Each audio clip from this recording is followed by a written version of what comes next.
When formless, boundless, infinite, one without a second consciousness gets identified with the body, duality arises and the infinite gets reduced to finitude, which is the root of desire. And the body is either a male body or the female body, and thus the opposite polarity is an emphasis of duality. And as we just discussed, the fall into finitude from infinity is the root of the desire for reattainment of infinity from finitude.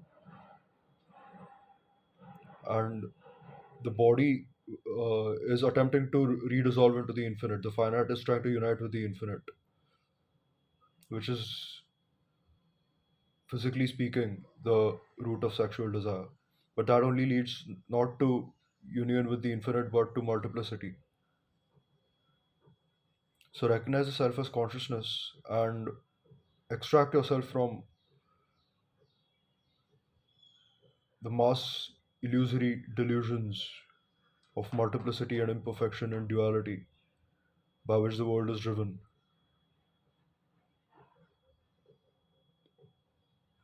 The problem is choice, and choice is the greatest power.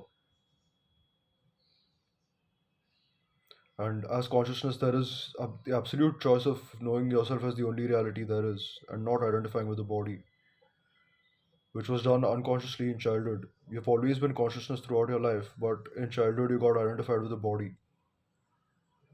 which is literally the opening of Pandora's box. All your actions then were driven by body identification, and the actions of the majority of humanity are driven by body identification, which is the cause of the hell realm that the egoic form of reality is. Because the root of the ego is body identification. It begins with I as the body and then the attempted expansion into I and mine, which only ever leaves you finite. One finite entity trying to expand into the infinite, but only producing a sequential set of finite objects in that attempt to reach infinity through action and through engagement with the world. When in fact it can be instantaneously seen that you are the only consciousness there is. You have absolute choice there because there is no other.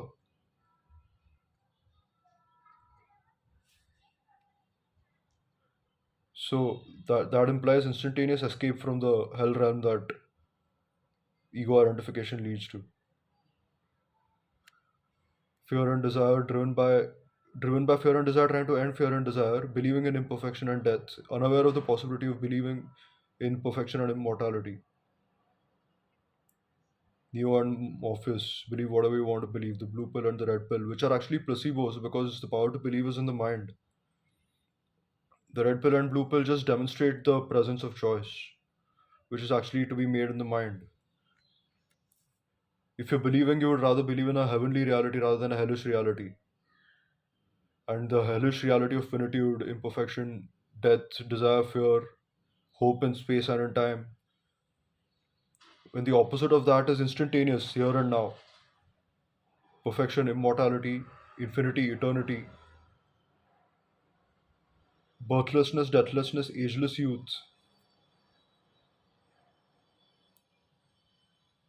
and the ignorance of the possibility of believing in what I just mentioned